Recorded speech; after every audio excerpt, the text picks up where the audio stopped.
ये कहानियाँ बच्चों को धर्म और कर्म का पालन करना सिखाती हैं। महाभारत की कथा में बहुत से महान पात्र हैं, जिनसे बच्चों का मार्गदर्शन हो सकता है।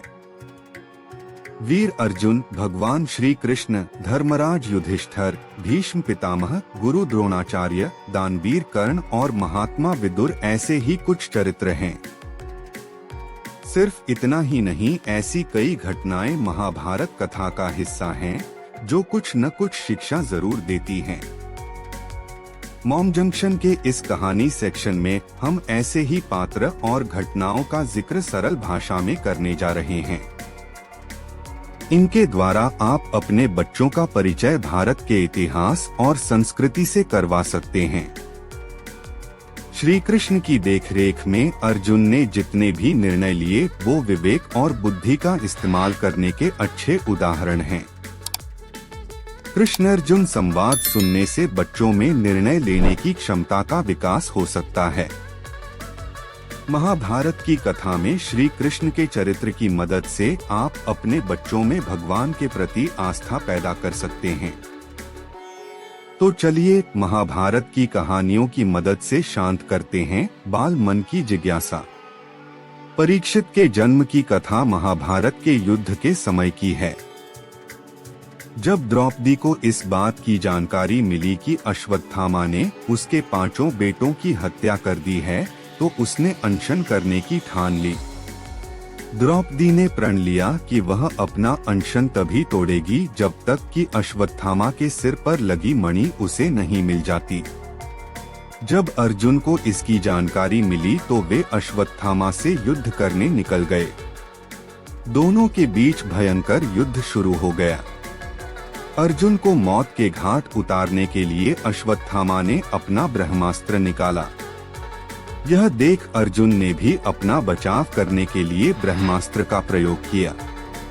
तभी वहां नारद और ऋषि व्यास पहुंचे और उन्होंने ब्रह्मास्त्र का इस्तेमाल करने से मना किया।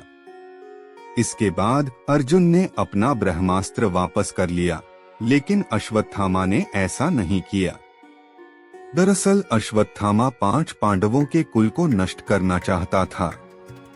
इसलिए उसने अपने ब्रह्मास्त्र की दिशा बदलकर अभिमन्यु की पत्नी, जो कि गर्भवती थी, उसकी ओर कर दिया। इस पर भगवान कृष्ण ने कहा, अभिमन्यु की पत्नी उत्तरा को परीक्षित नामक बेटे के जन्म का वरदान मिला है, इसलिए वह जरूर जन्म लेगा। अगर वह मरा हुआ भी पैदा हुआ तो मैं खुद उसे जीवन दान दूंगा और वह बड़ा होकर एक महान सम्राट बनेगा, जबकि तुम 3000 वर्ष तक इस पाप को ढोते रहोगे। साथ ही हमेशा तुम्हारे खून से बदबू आते रहेगी और वह ऐसे ही बहता रहेगा। यही नहीं, तुम हर प्रकार के बीमारियों से घिरे रहोगे। इसके बाद अर्जुन ने अश्वत्थामा को रस्सी में बांधा और द्रौपदी के पास ले आया। अश्वत्थामा की हालत देखकर द्रौपदी को दया आ गई और उसने अर्जुन से उसे छोड़ने की अपील की। मगर भगवान कृष्ण ने ऐसा नहीं होने दिया और उन्होंने अर्जुन को आदेश दिया कि उसके सिर से मणि निकाल ले और द्रौपदी को दे दे। इधर ब्रह्मास्त्र के गर्भ में जाते ही उत्तरा को तेज दर्द होने लगा। यह देख भगवान कृष्ण ने अपना छोटा रूप धारण किया और उत्तरा के गर्भ में दाखिल हो गए। कृष्ण का छोटा रूप एक अंगूठे के बराबर ही था।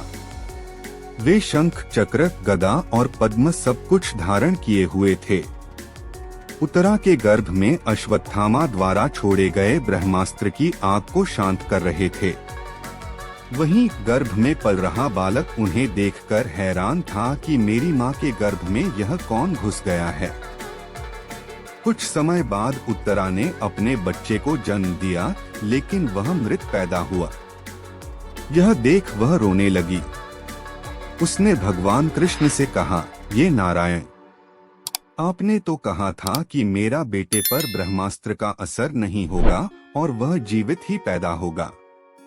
वह सालों तक अमर होकर राज करेगा, लेकिन यह तो मरा पड़ा है। इसे जीवित करने की कृपा करो प्रभु।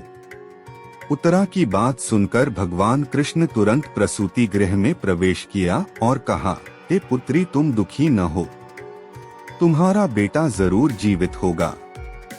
मैंने खुद इसके जीवन की रक्षा की है। इसके बाद कृष्ण भगवान ने मृत बालक पर अमृतमयी नजरें डाली और कहा, अगर मैंने जीवन में कभी झूठ का साथ नहीं दिया है और हमेशा ब्रह्मचर्य के नियमों का पालन किया है, कभी किसी लड़ाई में अपनी पीठ नहीं दिखाई है, न ही कभी अधर्म का साथ दिया है, तो अभी इसी समय अभिमन्यु का यह पुत्र जो मरा पड़ा है वह जीवित हो जाए। इतना कहने के बाद कृष्ण ने जब उस मृत बालक पर अपना हाथ डाला तो वह जीवित हो गया और रोने लगा। इसके बाद भगवान कृष्ण ने ब्रह्मास्त्र को वापस ब्रह्मलोक भेज दिया। यह चमत्कार देख सभी स्त्रियां आश्चर्यचकित हो गई। इसके बाद भगवान कृष्ण ने अभिमन्यु के पुत्र का नाम परीक्षित रखा। इसके पीछे का कारण था कि वह बालक कुरुकुल के नाश होने पर जन्मा था। वहीं जब युधिष्ठिर वापस आए और उन्हें बालक के जन्म के बारे में पता चला तो वे भी खुशी से झूम उठे। इस खुशी में उन्होंने हाथी, घोड़े, अन्न, गाय आदि दान दिए। इसके बाद उन्होंने ज्योतिष को बुलाया और बच्चे के भविष्य की जानकारी ली। इस पर ज्योतिषी ने कहा, यह बालक प्रभु श्री कृष्ण चंद्र का भक्त कहलाएगा। यह एक धर्मी, यशस्वी, पराक्रमी व दानी होगा। ज्योतिष ने आगे बताया कि जीवन में एक ऋषि का शाप पाकर गंगा के तट पर यह श्री शुकदेव से आत्मज्ञान की प्राप्ति करेगा। ज्योतिष की बात सुनकर युधिष्ठिर खुश हुए और उन्हें दक्षिणा देकर वहां से विदा कर दिया। कहानी से सीख। इस कहानी से हमें यह सीख मिलती है कि कभी भी किसी कार्य को छल कपट के साथ नहीं करना चाहिए। इससे हमारा